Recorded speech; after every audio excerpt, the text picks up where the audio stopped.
Welcome to Sex Ed with DB. I'm your host, DB. Let's get into it.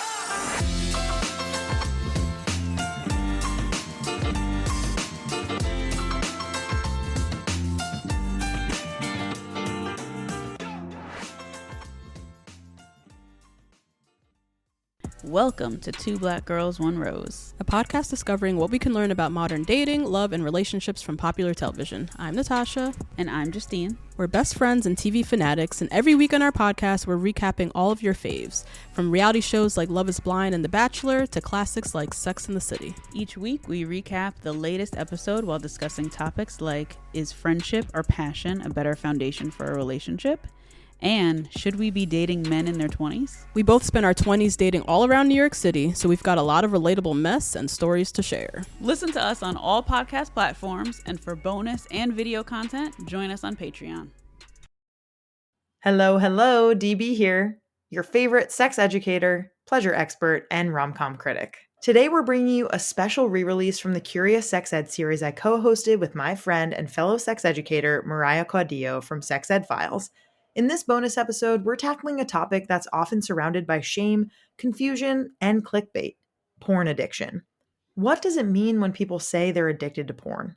How do we talk about it with nuance, compassion, and curiosity? And how do we separate facts from fear-mongering? Whether you've heard this one before or it's new to you, we think it's worth revisiting. Let's get into it. Hello. Hi. How you doing today? I'm doing good. It is a cloudy Monday, and I like the overcast weather, so I feel good. Yeah, it's pretty cozy. I feel like I could go get maybe like a little glass of tea, and I have some leftover pie in the fridge randomly. Oh, that sounds so good. I just had coffee, a late morning coffee. I'm into that. Is there like a certain time where you have to stop drinking like caffeine in order to sleep, or are you like, fuck it doesn't matter?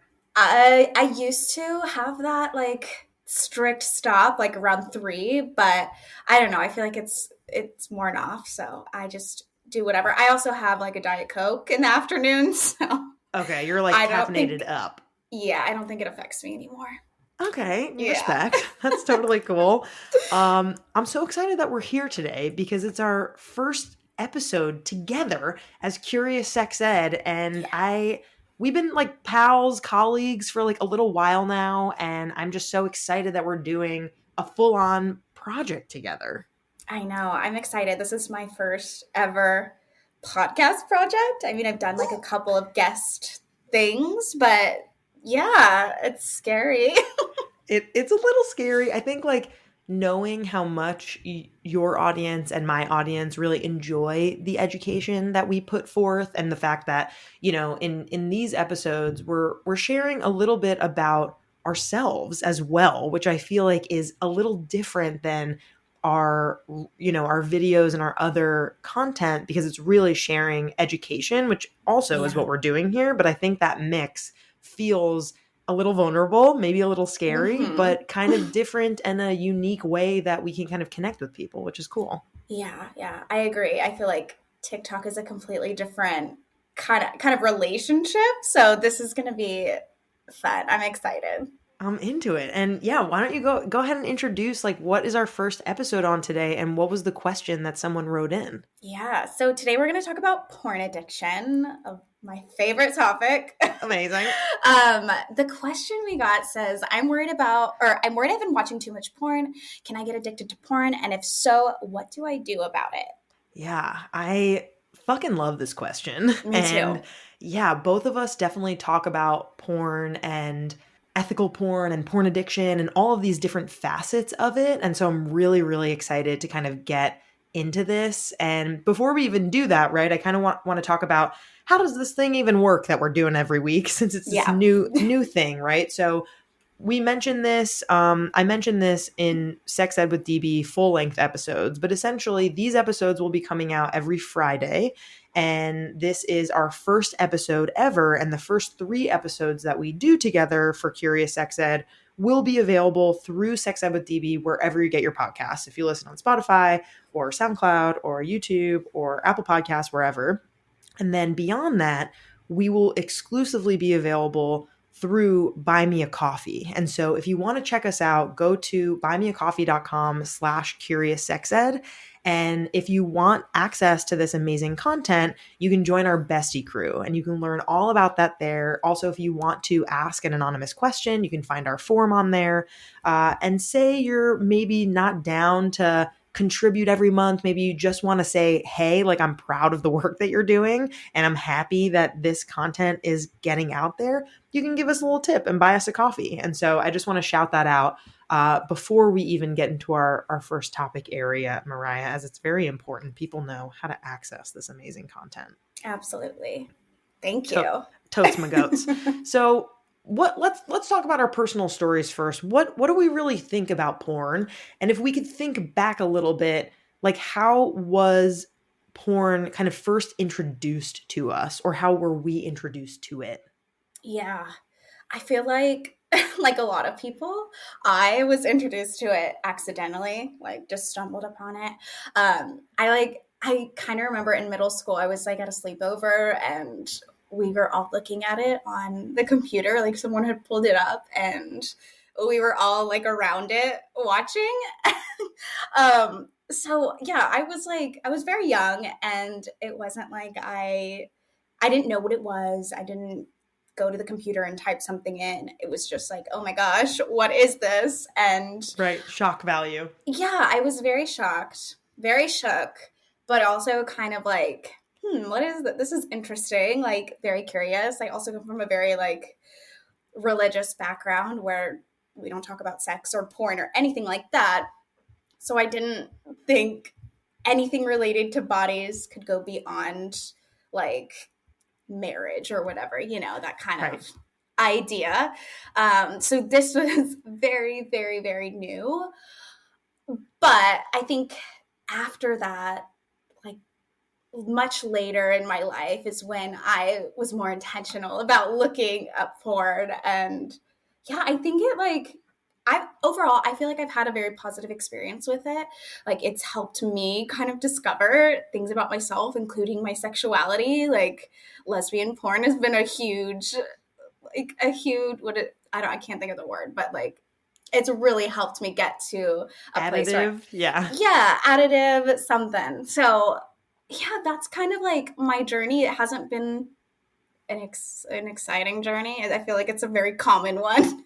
I think it's exciting. I mean, I think that anything about porn is just exciting because people's ears kind of perk up. They're like, "What, you're talking about porn? What's going on?" Because everyone, especially in our American society, it's very much like unless you were brought up in a family that was very open and very talking about it and giving you kind of heads up about what you might encounter and how to decipher these, like that's not most people's experiences. Right. So I think that totally makes sense. And I think for me, I remember kind of first encounters with porn as like flipping through cable and late at night when I was doing this, there was like one of those channels that was like HBO or like something that they played porn. Yes. Like you didn't even have to put in any sort of password or there, this was maybe before kind of like child locks on TV, quote unquote. But I just remember, and it was pretty like intense. And I just remember being like, oh, I'm not supposed to watch that, but let me just maybe keep clicking through until I get to it again. Oh my God. And then just kind of, it was very overwhelming. And I kind of knew right away that it was something that I wasn't supposed to be looking at. But I think very early on, probably as like a middle schooler too, that was like something that really surprised me and titillated me and got me excited and like kind of weirded out. And that was kind of the first experience I had with it. Yeah, I totally know what you're talking about with the channels. Oh my gosh. It was always at like 2 a.m. Yes, exactly. Like obviously it was on so late because that's when adults maybe would be watching it, but like did they not consider the youth? Yeah. No, I have a bunch of siblings and I always thought it was like an accident. Like they're accidentally showing this on here like, oh no. Yeah, absolutely. Yeah, I remember same kind of thing where like my cousins came over and we were literally watching TV and we just flipped through it and we all saw it and I was like, oh, this is so weird and embarrassing. But yeah, totally. Yeah, I can feel the tension in my body. But again, like no one was talking to me about that. No one was saying like, hey, this is a thing that you might encounter, or I don't remember if I did go to my parents about it. It's just kind of this like awkward taboo thing. Yeah. And that makes it super difficult to know, like, or to ask yourself the question, like, am I addicted to this? Is this too much? How do I know if I'm watching too much porn? And I think that's how people arrive at this question of like, am I addicted? What's porn addiction? Is because there isn't a rule book for this kind of stuff. Totally. Yeah. Do you want to talk a little bit about kind of like what that subjectivity about porn addiction can really feel and look like, and kind of what are some maybe like signs that someone may have an issue with porn, is maybe a better way of saying it. Mm-hmm. Yeah.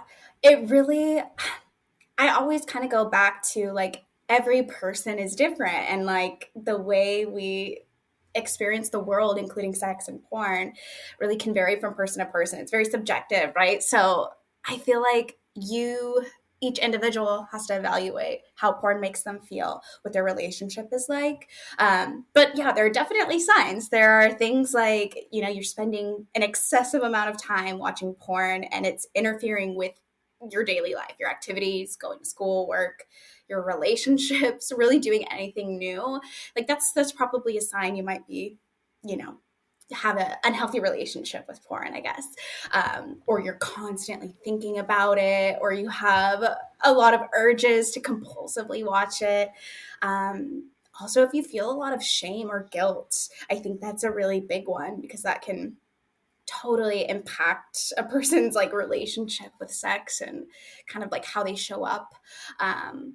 And if they're like trying to hide it from people. I also think, I'm not like a doctor or a psychologist, so I know I'm sure there's more like clinical descriptions of this, but I'm sure like if someone's experiencing like decreased sexual satisfaction, if like that's all they need porn in order to have satisfying sexual experiences with other people, or maybe even on their own, like with their imagination.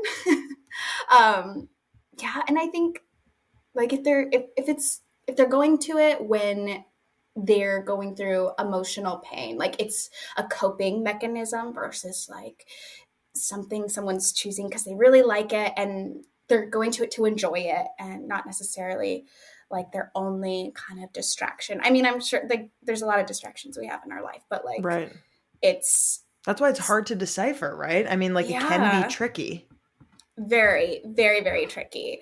But yeah, I feel like those are some pretty clear signs, I guess. It's just if you're consumed, you're like overly consumed, when maybe you shouldn't be. Yeah, right. Or when you're feeling like it's taking more than it's giving you, is like another maybe way to say that. And like we make this disclaimer in the beginning of the episode on purpose, like we are not medical professionals, and right. If you're feeling like some of these signs, you're relating with them, it is really important to chat with a healthcare expert, like a doctor or a sex therapist or a mental health therapist, to really just chat about like what might be going on, what are those habits that you want to maybe discuss and kind of think through a little bit, and what can be done about them. Because, this next major question of like, can you become addicted to watching porn like you can become addicted to drugs, right? And like, we don't have a totally conclusive answer, and porn addiction is still being debated among researchers. However, the American Psychological Association does not recognize porn addiction as a mental health condition or disorder. And what that means is that they considered the evidence and concluded that it is not a true addiction like physical addiction to drugs is. But there is a difference in the scientific community. There are some folks who think that, yes, porn addiction is real. Here's the science behind that. And there are some scientific folks who say, no, it's not. And here's why. Yeah. And so, even though porn addiction has yet to be recognized as a diagnosable condition, there is behavior around porn use that has been described as, quote, problematic porn use, right? Which is essentially the signs that we mentioned above. And so it's definitely possible to have a very unhealthy relationship with porn in which a person really depends on it. They watch it excessively. They're consumed by it without the ability to control themselves. And I think labeling this for some people as porn addiction makes sense. And everyone is entitled to the way in which they want to label themselves. And at the same time, right, like it's important to consult that medical provider to give them the facts and hear what they have to say on it. And the last thing I'll say on that is kind of problematic internet porn is viewing internet pornography that is problematic for that person for a number of reasons, right? And we mentioned some of those signs above. And if you're someone who's uncomfortable with the amount of porn or the type of porn that you are consuming and the way that it impacts your life and it makes you feel, then it's really important to really, really think, okay, do I have a problem? Is there a way that I can be addressing this with anybody who's a professional? Yeah, exactly. And I kind of like you were saying, like any sort of, or maybe you didn't say this, I don't know. You said maybe something. I was thinking it. Yeah, it made me think like not just like the emotional distress, but like also the physical thing. Like if you're hurting yourself, it's causing a lot of pain, sex and porn and all of these things should be very pleasurable. And if you like pain, that's cool. But like, of course there's a difference between hurting yourself because you can't stop versus intentionally choosing that. Right. So yeah, I totally agree with the sentiment of like, it's really important to talk with someone who specializes in this, healthcare provider, any like sort of mental health specialist or therapist, because they're going to be the people who can kind of support and guide an individual to try and figure out if this is an issue, if there does need to be some sort of solution or what steps someone can take to have a healthier relationship.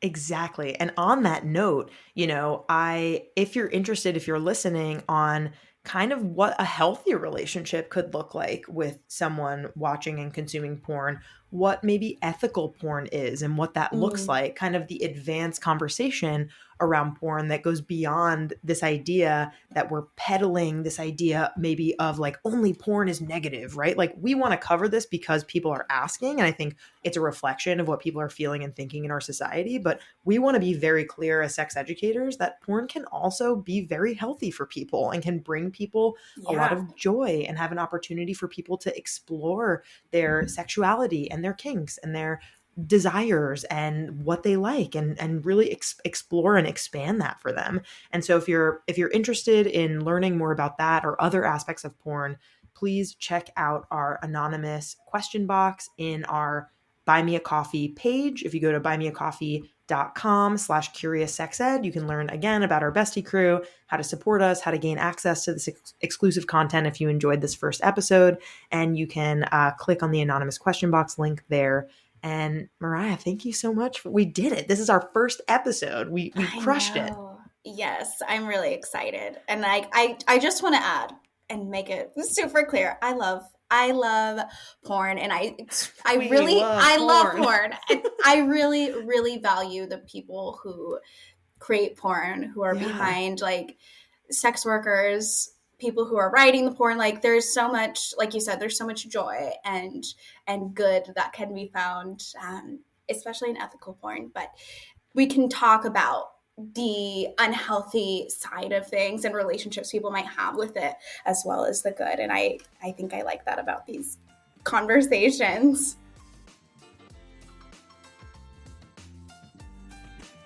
That's it for this re-release. We hope this episode sparked some curiosity and maybe even challenged how you think about porn, pleasure, and addiction. If you're loving these combos, follow Sex Ed with DB wherever you get your podcasts. And send this episode to someone who might find it helpful. See you next time. Love y'all. Our creator, host, and executive producer is me, Danielle Bezalel, aka DB. Our producer is Sadie Lidji. Our communications lead is Cathren Cohen.